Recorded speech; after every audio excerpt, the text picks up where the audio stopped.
আজকে বানাবো নিরামিষ ধোকার ডালনা। তো এটা গরম ভাতের সঙ্গে রুটির সঙ্গে খুবই ভালো লাগবে। তো চলুন বেশি দেরি না করে দেখা যাক উপকরণগুলো কি কি লাগবে।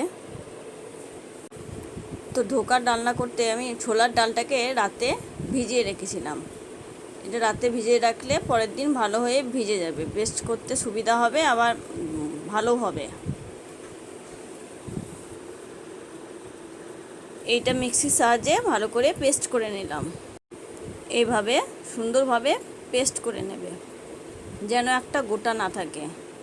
এইরকম চামচের সাহায্যে আমি তুলে দেখাচ্ছি আপনাদেরকে, ঠিক এইভাবে পেস্ট করে নেবে। আর একটু জল দিতে হবে, কিন্তু জলটা আমি কড়াইয়ের মধ্যে দেব।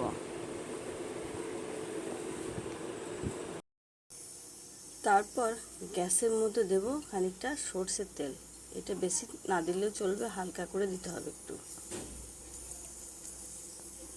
থালাটা যেটার মধ্যে বসিয়ে রাখবো সেটাতে একটু, সে থালাটার মধ্যে একটু হালকা করে সরষের তেল লাগিয়ে নেব।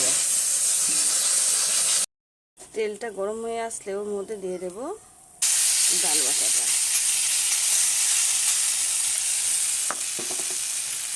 দেব জল, তারপর দেবো খানিকটা লবণ, আর দেব হলুদ।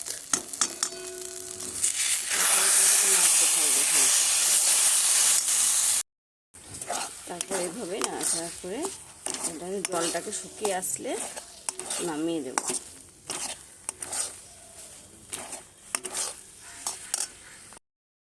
তারপর এই ডাল বাটাটা হয়ে এসেছে, জলটা শুকিয়ে গেছে, একটু শক্ত হলে গ্যাসটা অফ করে দেব।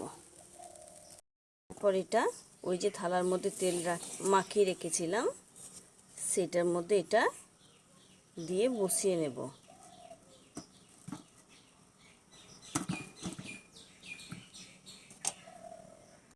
এটাকে সুন্দরভাবে ঠিক করে নিয়ে এভাবে খানিকটা বসতে দিতে হবে। মিনিট 15 রেখে দেবো এটা। আর ফোড়নের জন্য নেব 5 ফোড়ন, শুকনো লঙ্কা, তেজপাতা, হলুদ, হিং, লবণ। আর এখানে নিয়েছি গরম মশলা আর সর্ষের তেল। মশলার মধ্যে এখানে নিয়েছি শুকনো লঙ্কা গুঁড়ো আর জিরে গুঁড়ো। নেব কয়েক টুকরো আদা আর কাঁচা লঙ্কা। এটা একটু পেস্ট করে নেব ভালো করে। শিলের মধ্যে আমি এটা ভালো করে পেস্ট করে নেব। দুটো বড় সাইজের আলুকে আমি ডুমো ডুমো করে এইভাবে কেটে নিয়েছি, কেটে ধুয়ে পরিষ্কার করে নিয়েছি।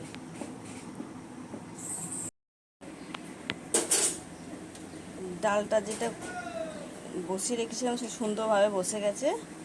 এবার এটাকে আমি ছুরির সাহায্যে কেটে নেব। তারপর এইটাকে আমি একটু বড় বড় করে কেটে নেব।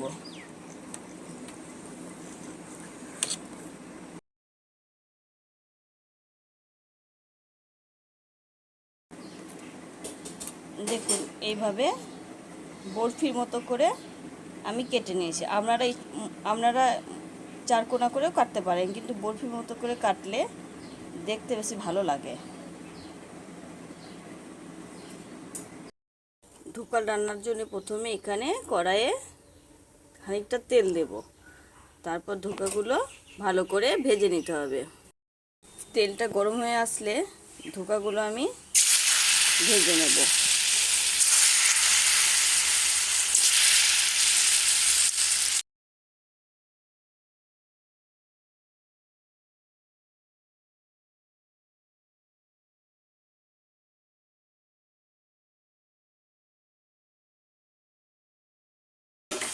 ধোকাগুলো ভাজা হয়ে গেছে, এবার আমি এগুলো নামিয়ে নেব।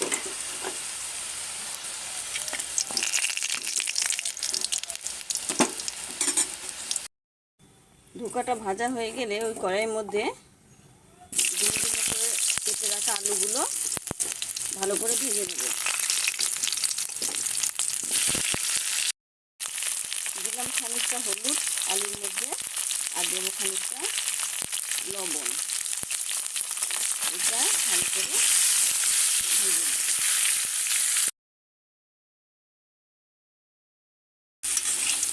আলুটা ভাজা হয়ে গেছে, এবার নামিয়ে নেব। হিংটা দিয়ে দেব, তারপর দেব তেজপাতা, দুটো শুকনো লঙ্কা,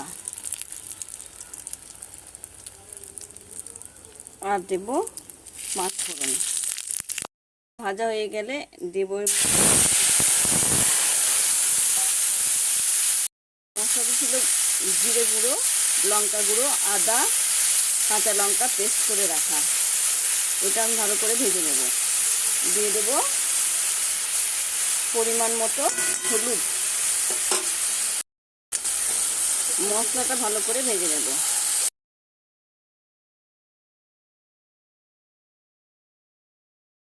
ভাজা হয়ে গেছে, তেল ছেড়ে দিয়েছে। এর মধ্যে দিয়ে দেব ভেজে রাখা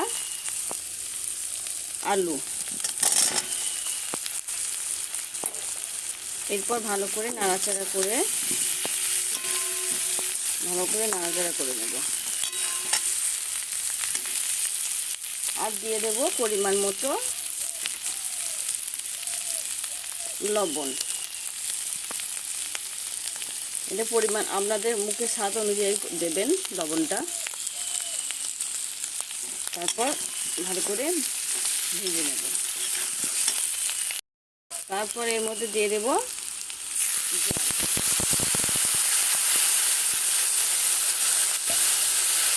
জলটা একটু বেশি লাগবে, কেননা আলুটা সিদ্ধ হবে তো, আলুটা মোটা করে কাটা আছে, সিদ্ধ হতে একটু জল লাগবে বেশি। তারপর এটাকে ঢেকে দেব।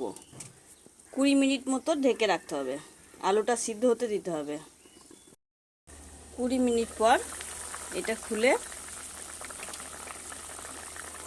দেখবো আলুটা সিদ্ধ হয়েছে কিনা।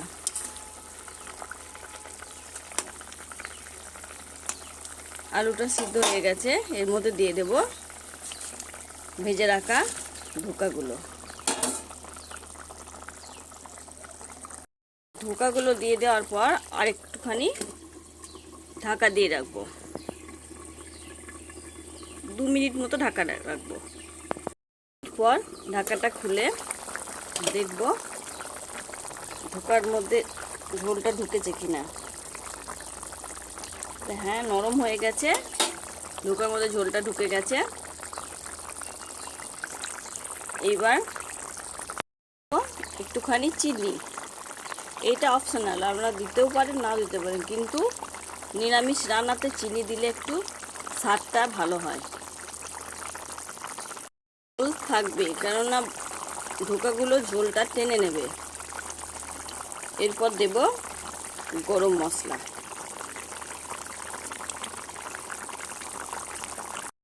এর মধ্যে একটু ঘি দেওয়া যায়, কিন্তু আমি ঘি দিই না, কেননা আমার অ্যাসিডিটির প্রবলেম আছে, সেই জন্য আমি ঘি তরকারিতে কম দিই। দিলে আরও স্বাদটা বাড়বে, আপনারা দিলে দিতে পারেন। হয়ে গেছে ডালনাটা। এবার আমি গ্যাসটা অফ করে দিলাম। তারপর আবারও কিছুক্ষণের জন্য ঢেকে রেখে দেব। পর ঢাকাটা খুলে এবার বাটির মধ্যে ঢেলে নেব। তো রেডি আমাদের ধোকার ডালনা। এই ঝোলটা ধোকা টেনে নেবে, অনেকটা কমে যাবে। তো ধোকার ডালনাটা এটা গরম ভাতের সঙ্গে খুবই ভালো লাগবে। এটা আপনারা রুটির সঙ্গেও খেতে পারেন। ধোকার ডালনাটা এই পদ্ধতিতে রান্না করে দেখুন বন্ধুরা, খুবই ভালো লাগবে। নিরামিষের দিনে একটা খুবই ভালো রেসিপি এটা। এটা দিয়ে শুধু ভাত খাওয়া যাবে, ভাত রুটি সব কিছু খাওয়া যাবে। তবে আমার চ্যানেলটা ভালো লাগলে আপনারা কমেন্ট, সাবস্ক্রাইব, শেয়ার, লাইক অবশ্যই করবেন। আর ভালো ভালো ভিডিও, রান্নার ভিডিও পেতে গেলে আমাকে সাবস্ক্রাইব করে দেবেন। সময় মতো ঠিক ভিডিও চলে আসবে। তো আপনারা ভালো থাকবেন, সুস্থ থাকবেন।